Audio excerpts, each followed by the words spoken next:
Hello दोस्तों, आपके अपने YouTube चैनल एग्जाम फास्ट में स्वागत है। मैं संदीप सर।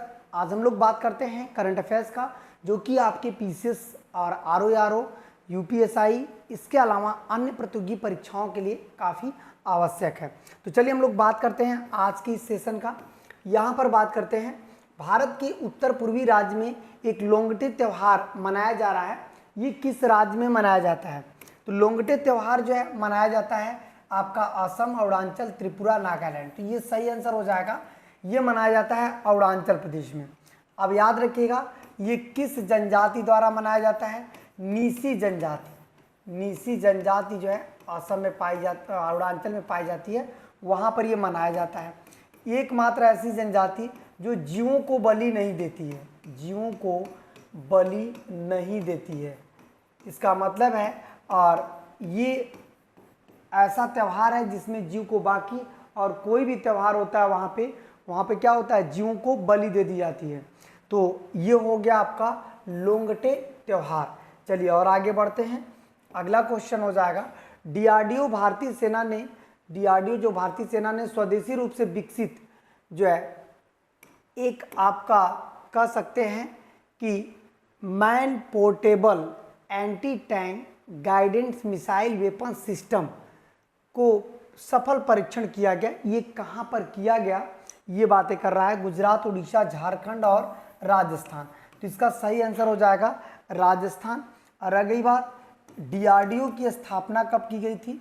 डीआरडीओ, तो डीआरडीओ आपका बना था 1958 में। और इसका मुख्यालय कहाँ पे है? मुख्यालय इसका है राष्ट्रपति भवन के बगल में, मतलब दिल्ली है, नई दिल्ली। ये हो जाएगा। इसके वर्तमान अध्यक्ष कौन है? वर्तमान अध्यक्ष डीआरडीओ का यदि वर्तमान अध्यक्ष पूछ दिया तो वी कामत वर्तमान अध्यक्ष है। ठीक है, तो इतना पॉइंट इसमें तो प्रॉपर तरीके से आपको याद होना चाहिए। बाकी जो है, जो अभी weapon anti tank guided missile weapon system जो लॉन्च किया है, ये भी क्वेश्चन दे सकता है। ठीक है, ये राजस्थान से लॉन्च हुआ है। ब्लू ओरिजिन और अंतरिक्ष मिशन जो अंतरिक्ष यात्रा करने के लिए सबसे पहले भारतीय बनेंगे। तो याद रखिएगा, ये एक मिशन है और ये मिशन किस देश द्वारा छोड़ा जा रहा है? तो मिशन है अमेरिका के नासा, मतलब यूएसए द्वारा। और इसका जो नासा है इसी के द्वारा ये अंतरिक्ष मिशन है। ये कैसा मिशन है? अंतरिक्ष मिशन है।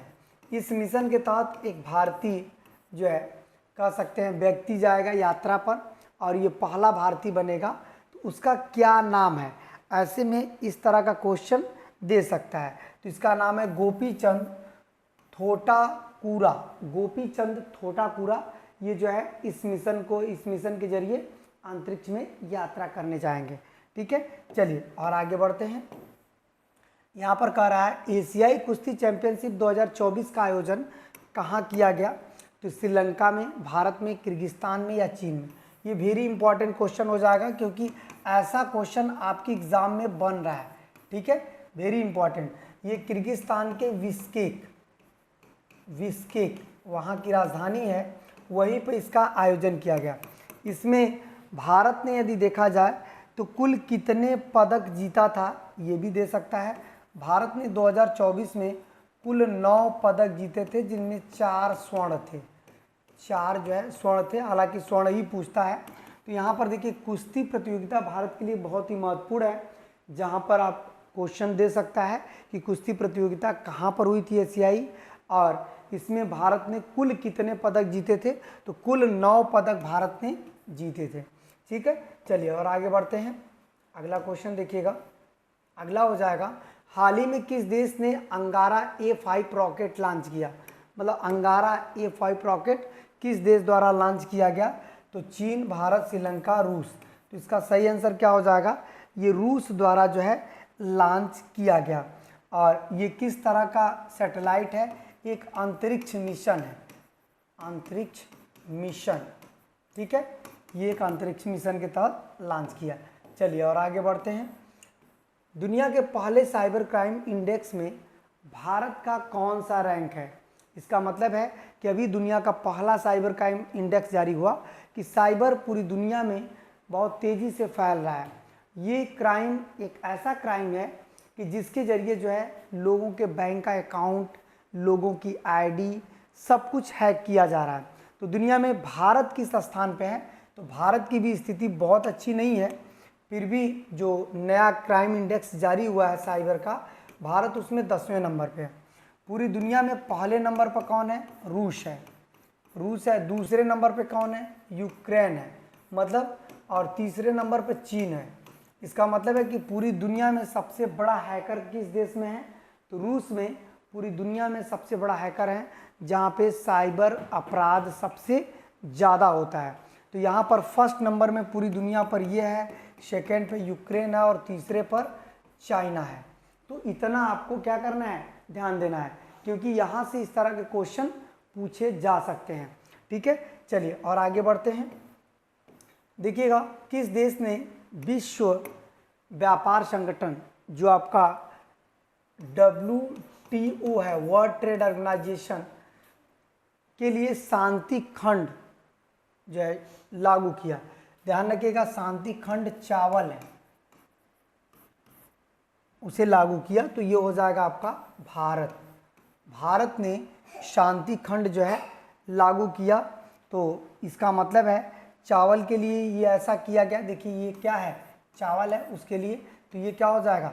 भारत द्वारा जारी किया गया। क्लियर हो गया? चलिए और आगे बढ़ते हैं। अगला हो जाएगा, भारत में ब्रिटेन की पहली, अभी तक ब्रिटेन की कोई भी महिला उच्चायुक्त भारत में इस पद पर नहीं थी। मतलब पुरुष तो थे, लेकिन ब्रिटेन में पहली महिला होगी जो उच्चायुक्त नियुक्त होगी भारत में। तो ये ब्रिटेन की पहली महिला है। अब तक ब्रिटेन में महिला कोई भारत में उच्चायुक्त के पद पर नियुक्त नहीं हुई थी। तो यहाँ से देखिए आपके एग्जाम में क्वेश्चन दे सकता है। ये वेरी इंपॉर्टेंट क्वेश्चन आप लोग बना लीजिएगा, क्योंकि ऐसा पहली बार हुआ जब कोई ब्रिटेन की महिला भारत में जो है उच्चायुक्त के पद पर नियुक्त हुई। तो ये कौन है? तो इनका नाम है लिंडी कैमरून। इनका नाम क्या है? Lindy Cameron. ठीक है, चलिए और आगे बढ़ते हैं। ये वेरी इंपॉर्टेंट पॉइंट हो जाएगा, ध्यान रखिएगा। चलिए और आगे बढ़ते हैं। यहाँ पर हो जाएगा, चर्चा में रहा वायनाड। वायनाड वन्यजीव अभ्यारण्य किस राज्य में स्थित है? वायनाड अभी चर्चा में क्यों रहा? क्योंकि यह वन्यजीव अभ्यारण्य जो था ना, उसमें समस्याएं क्या आई कि ये चर्चा में हो गया। तो उसका रीज़न ध्यान रखिएगा। उसका रीज़न था कि इस अभ्यारण्य में काफ़ी ज़्यादा जो है बाढ़ग्रस्त क्षेत्र हो गए, बाढ़ग्रस्त क्षेत्र। और याद रखिएगा, अचानक इतना अधिक बाढ़ आने की वजह से काफ़ी नुकसान जीव जंतुओं को हुआ। तो ये किस राज्य में है? केरल में है। अरे वायनाड से ही सांसद हैं आपके राहुल गांधी, इसी जगह से सांसद है ना। जब वहाँ पे काफ़ी ज़्यादा बाढ़ आया था तो ये गए थे भी वहाँ पे, राहुल गांधी वहाँ की स्थितियों को जायजा लेने के लिए, देखने के लिए गए थे। तो यहाँ से आपके एग्ज़ाम में क्वेश्चन आ सकता है कि वायनाड अभ्यारण्य कहाँ पे है, क्योंकि यहाँ पे जो बाढ़ आए थे जिससे जीव जंतु काफ़ी प्रभावित हुए थे। ऐसे इन्वायरमेंट वाले क्वेश्चन हमेशा आपके एग्ज़ाम में पूछा करते हैं। ठीक है, चलिए और आगे बढ़ते हैं। सरहुल, सरहुल जो है किस राज्य में मनाया जाने वाला एक त्यौहार है? तो सरहुल उत्सव कहाँ मनाया जाता है? तो यहाँ पर बहुत महत्वपूर्ण है ये उत्सव। ये झारखंड में मनाया जाता है। ये किस जनजाति द्वारा झारखंड में मनाया जाता है? तो झारखंड में एक उरांव जनजाति रहती है, उरांव जनजाति, और उसी जनजाति द्वारा ये मनाया जाता है। ठीक है, उरांव जनजाति द्वारा मनाया जाता है। ठीक है, अब देखिए फिर हम लोग बात करते हैं।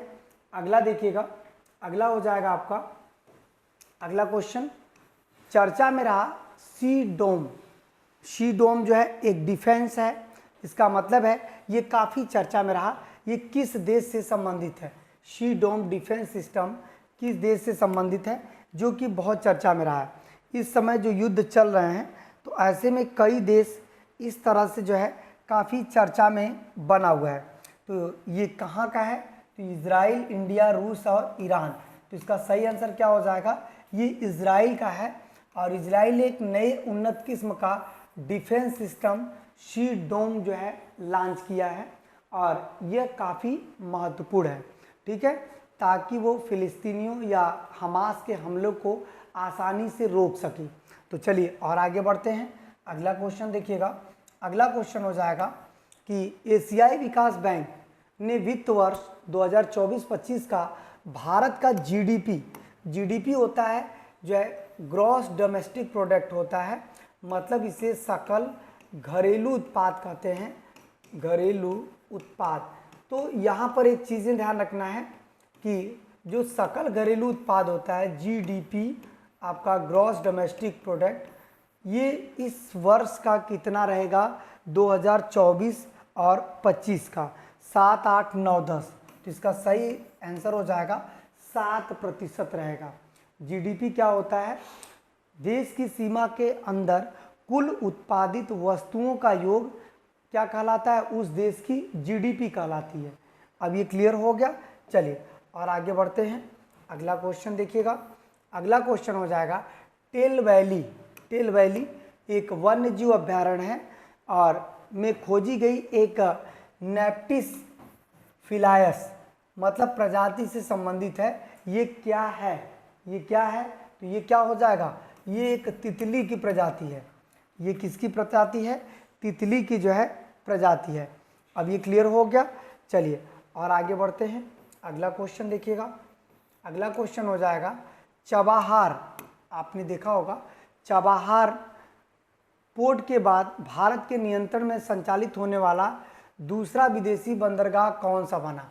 देखिए चबाहार आप देखेंगे कि ये कहाँ का था, तो आप यहाँ पर हाइफा बंदरगाह, असदोद बंदरगाह, मतलब चबाहार कहाँ पे है? तो ये हो जाएगा ईरान। ठीक, अब देखिएगा फिर यहाँ पर हम लोग कह सकते हैं कि उसके बाद दूसरा बंदरगाह भारत का कौन सा बना जो विदेशी बंदरगाहों में से एक था। तो ये देखिएगा, ये आपका इसका आंसर क्या हो जाएगा? सितवे पोर्ट जो है ये दूसरा भारत का प्रमुख बंदरगाह बन गया। तो यहाँ से भी आपके एग्ज़ाम में क्वेश्चन बन सकता है। आज के सेशन में इतना ही, हम लोग फिर से मिलेंगे। और याद रखिएगा, यदि वीडियो पसंद आती है तो कमेंट्स ज़रूर करिएगा और पहली बार यदि चैनल पे आते हैं तो सब्सक्राइब कर लीजिएगा। धन्यवाद।